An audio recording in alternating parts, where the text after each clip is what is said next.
Hi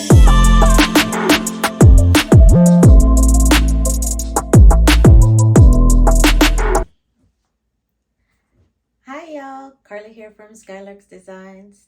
And as you can see, I have my printer here, my Epson EcoTank 3850, and I have started sublimation. It took me a minute to get this thing set up, and I do have a video of me setting up this printer. I haven't posted it yet because I haven't finished edited it, but I will get it posted hopefully before I get this video posted. But if not, it will be up sometime soon. But anyways, I've had so much fun sublimating. It's a game changer. It's so different. Oh my gosh, it's so different from HTV vinyl. It's so much different from embroidering. It is its own thing, and I am loving it, loving it, loving it. Oh my gosh. Um, but there's things that I've learned in doing it, and I'm going to share them with you. I'm going to share them with you. I did write them down so that way I didn't forget them. Okay, I wrote them down. So, 5 things that I learned in converting my sublimation printer. So I have my book. I have my book. All right. If I didn't write things down, I would forget. Most people have their phone. I do have that too, but I went old school today. I use my book and I use my phone. Depends on the mood that I'm in. So when I first, oops, my ear pod fell out. When I first got the printer and I first started it, I had the needle because I got the, I think it's called the Turtle Jack printer ink for sublimation ink, and it came with needles for the ink. And so I started doing it and filling it. Not worth the time. Not worth the time.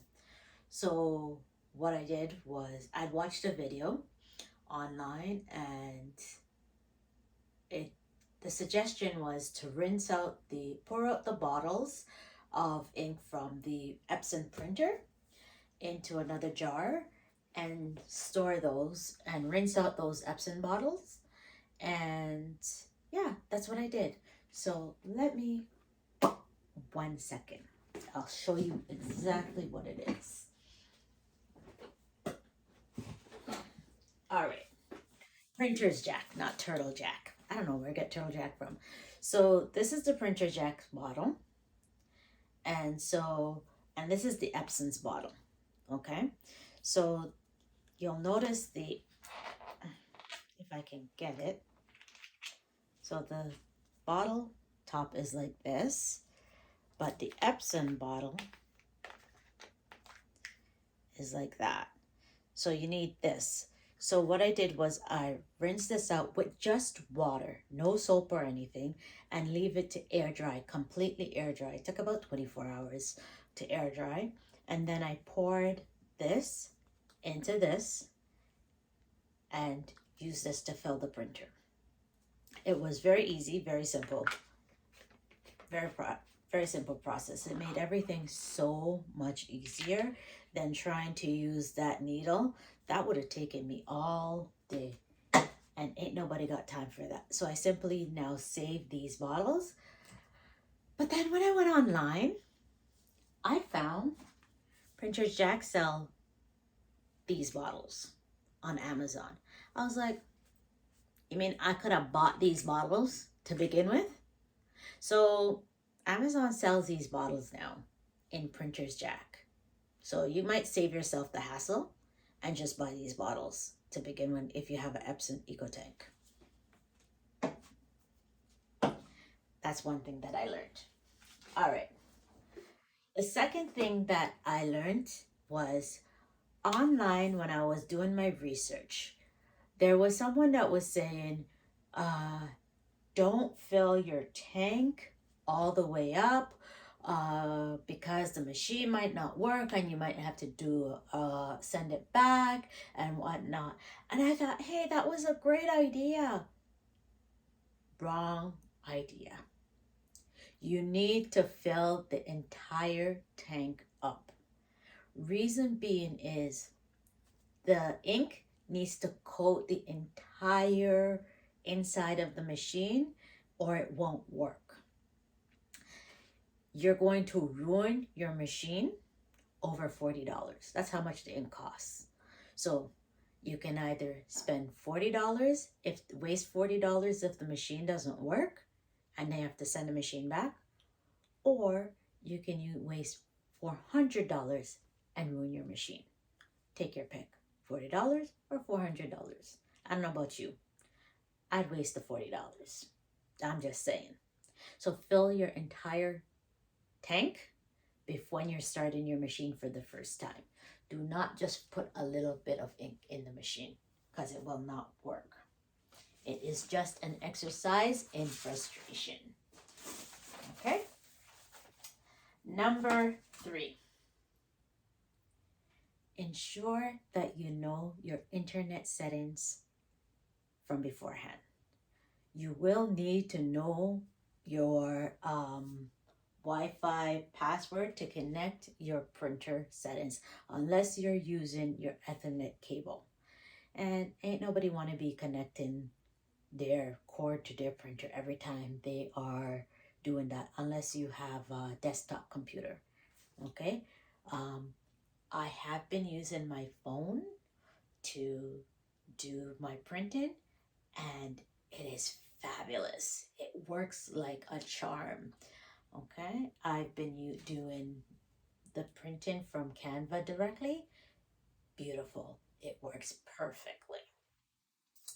Um, Number 4, do your test print first and make sure your test prints are perfect. If your test prints have dots on it first, like spaces in the lines, it means that you need to continue doing your, tell the printer that it didn't print properly and clean the heads, it's still clogged, because then when you do a print, it will not work. It took me 18 tries before it worked. It just wouldn't work for me for some reason. Okay? And number 5, when it's time to get your printer settings, every single computer is different.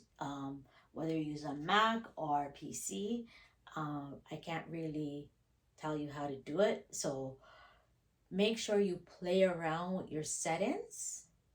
So, and the paper that you use will determine your settings as well. One thing I am going to give you a little clue into, try printing from PDF setting. Do PDF to print settings if you're doing sublimation on garments and mugs. Do PDF instead of JPEG because the print is a richer print. It's just your colors will pop. All right. And do a lot of test prints first. A lot. Trial and error, trial and error, trial and error. I have been doing so many test prints. I'm just loving it. I haven't printed anything out for sale yet. Everything has just been for trial and error. Just because I like to do all the different settings just to perfect my art until I have it down pat. I will not be selling anything until I know all the settings and how everything works. But that's just me. Play with it, have fun with it, enjoy it, learn it. And that's what I do.